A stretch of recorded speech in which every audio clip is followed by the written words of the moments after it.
বুঝে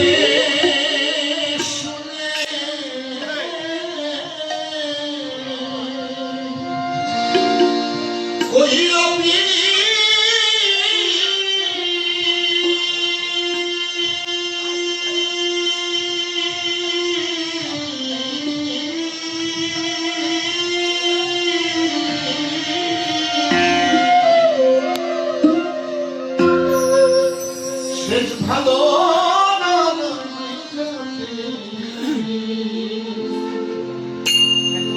নামি ঝামি জোলা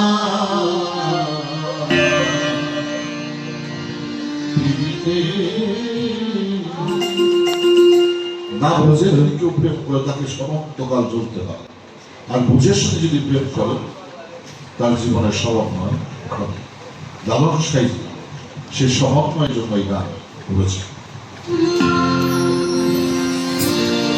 বুঝে শুনে কইল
যতদিন মানুষ উপার্জন করতে পারে ততদিন তার গুরুত্ব পরিবার পরিজন স্ত্রী পুত্র ছেলে মেয়ে আত্মীয় স্বজনের কাছে ভালো থাকে। যখন মানুষটি উপার্জনের ক্ষমতা হারিয়ে ফেলে সেই মানুষকে ডাস্টবিনের ময়লা হয়ে যায়। আমার মনে হয় এই জাগতিক জগতে যারা প্রেম করে তাদের শেষ জীবনের অবস্থাটা এরকম। আপনাদের সাভারে বৃদ্ধাশ্রম, একটা ছেলে সচিব, একটা ছেলে কানাডায়, দুটা মেয়ে তার ঢাকায় গভর্নমেন্ট হাই স্কুলে চাকরি। ছেলের এত বড় ফ্ল্যাট বাড়িতে বাবার জানা হয় না, মেয়ের কাছেও তারা আশ্রয় না। শেষ ঠিকানা হয়েছে তার বৃদ্ধাশ্রম। তো বাবাই চিন্তা করে ঈদের দিন আজকে ছেলে মেয়েরা আমাকে দেখতে হবে, দুপুরে চলে যায়, সকালে চলে যায়, বিকাল চলে যায়, সন্তানরা আসে। বাবা বসে বসে খাবে, হয়তোবা সারা মাস রোজা রাখছে, ঈদ করছে, বাচ্চা কাচ্চা নিয়ে আসে, সন্ধ্যার পরে হয়তো বাবাকে দেখবে, ওরা আসবে। যে খাবার সেমাই দিয়েছিল সন্তানের আসলে সেই খাবার দেখে বসে আছে পিতা। বাস্তব যখন সন্ধ্যা হয়ে 7টা 8টা 9টা 10টা বেজে গেছে, তখন দীর্ঘ নিঃশ্বাস ফেলে দুই চোখে পানি ছেড়ে দেবো, ওরা আসবে না। তখন সেই বৃদ্ধতা বলে, বাপ মা আমার জীবনের রক্তকে পানি করে মাথার গান পায়ে ফেলে আমি তোমাদেরকে প্রতিষ্ঠিত করেছিলাম, আজকে আমাকে দেখার তো ভালো ইচ্ছা লাগে না, কিন্তু আমি তো বাবা, তোমাদেরকে আমার দেখার ইচ্ছা নেই, তাই রাখতে বলার পর্যন্ত আমরা অপেক্ষা ছিল। এটাই মানুষের বাস্তব জীবন। এই জীবনটাকে যদি কেউ প্রথম জীবনে না বুঝে শেষ জীবনে শুধু হস্তা দিই, তো লালন সাহিত্য দর্শন হয়েছে।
সবাই সবার কাছে আশা,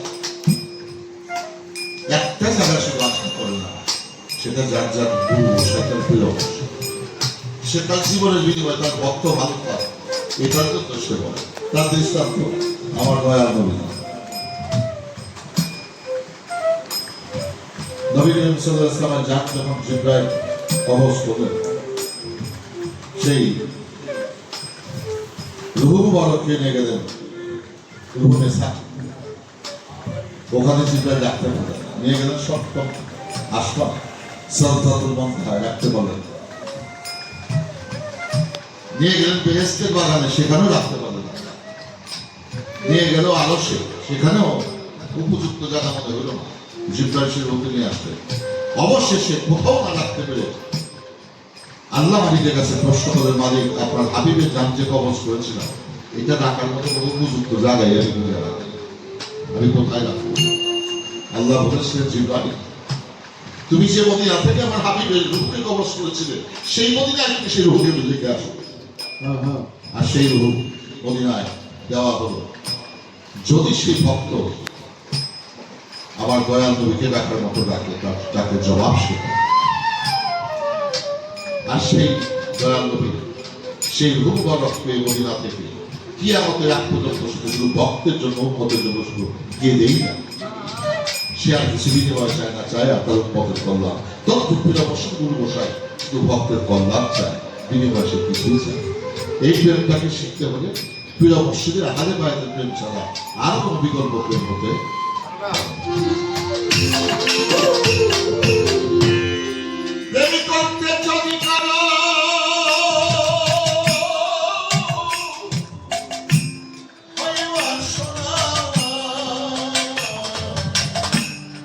সাথীর কাছে যাবে না। ওরে দোহা পরশে ভাই গো সোনা,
কেউ স্বর্গে কেউ নরকে গমন।